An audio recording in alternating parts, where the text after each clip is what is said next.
দারিদ্র্য বিমোচনে রমজানের কি ভূমিকা হতে পারে? আলহামদুলিল্লাহ, এই প্রশ্নটি অত্যন্ত, আমি আরও অনেক জায়গায় এই প্রশ্নের জবাব দিয়েছি। দারিদ্র্য বিমোচনে জাকাতের ভূমিকা একটা কিন্তু প্রবন্ধ আছে এবং বইপত্র আছে মার্কেটে। তো এ ব্যাপারে অনেকে পিএইচডি করেছেন, থিসিসও লিখেছেন আমার যতটুকু মনে পড়ে। তো রমজান মাসে মূলত যারা বিত্তবান মুসলমান ইমানদার তারা জাকাত বেশি দেন। আপনি 90 আপ মানুষ রমজান মাসেই জাকাত দিয়ে থাকেন। জি।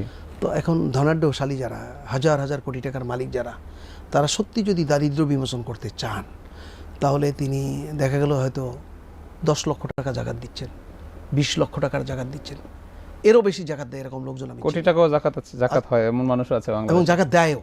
জি, হয় জাকাত দেয় কিনা তারা অনেকে জানে। দেয়ও, আমি চিনি অনেকে জাকাত দেয়। জি।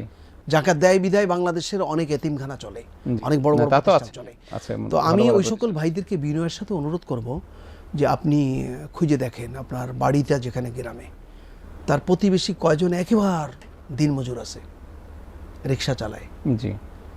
আপনি খুঁজে দেখেন আপনার খালাতো ভাই, চাচতো ভাই, মামাতো ভাই, একটু দূর সম্পর্কের এই ভাই বিরাদার আত্মীয় স্বজন, অথবা আপনার ফুফাতো বোন খালাতো বোন বিবাহ হয়েছে, সেই ভগ্নিপতি অনেক দরিদ্র মানুষ, দিনমজুর দিয়ে তার সংসার চালাতে হয়।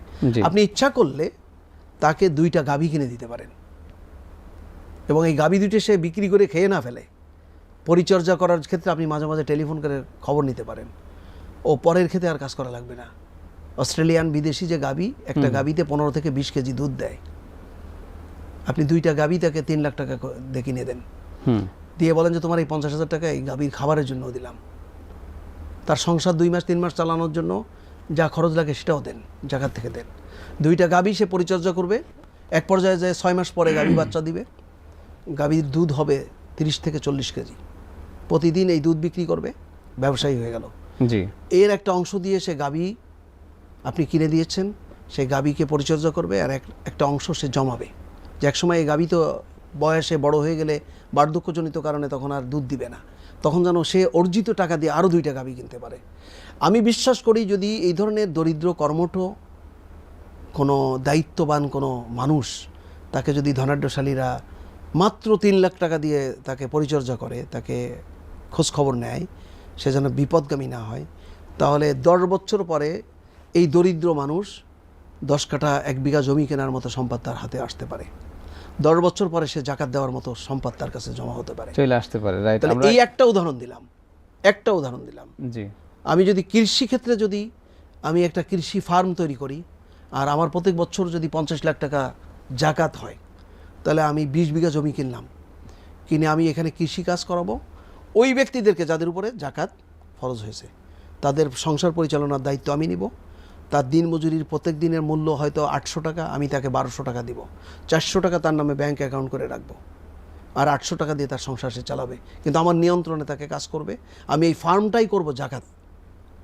তাহলে আমি দেখবো যে আমার এই জন্য যারা নতুন সরকারে এসছেন, বিশেষ করে অর্থ মন্ত্রণালয়ে যিনি দায়িত্ব পাচ্ছেন, এবং জনাব তারেক রহমান সাহেব প্রধানমন্ত্রী, আমার এই বক্তব্য যদি কোনো ক্রমে তার নলেজে যায়, হয়তোবা হ্যাভেন টিউন তার সামনেও চলে যেতে পারে, তাহলে আমি বলবো যে আপনি চিন্তাশীল এই ধরনের কর্মঠ রিটায়ার্ড 2-3 জন সচিব নেন, আমাকে সাথে নেন, আপনি 50 কোটি টাকা বাজেট করেন, বাংলাদেশে 15 বছর পরে 10 লক্ষ মানুষ জাকাত দেওয়ার মতো হবে, যারা এখন জাকাত গ্রহণ করার মতো।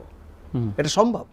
সেন্টার ফর জাকাত ম্যানেজমেন্ট এই কাজগুলো করছে, অল্প করে করছে, তারা অনেক ভালো কাজ করে। রমজান মাসে যেহেতু 90%-এরও বেশি ধনীরা জাকাত দিয়ে থাকে, আমি এই জাকাত প্রদানকারী ধনাঢ্যশালী ব্যক্তিদেরকে বিনয়ের সাথে অনুরোধ করব যে আপনি পরিকল্পিতভাবে আপনার পরিসরে আপনার আত্মীয় স্বজনের মধ্যে যারা জাকাত গ্রহণ করার মতো, তাদেরকে আপনি ওই নিম্নমানের শাড়ি আর লুঙ্গি দিয়ে আপনি নাম কেনার জন্য চেষ্টা না করে, মানুষকে দরিদ্রতার থেকে মুক্তি পাওয়ার জন্য পরিকল্পিতভাবে এস্টাবলিশ করার চেষ্টা করুন।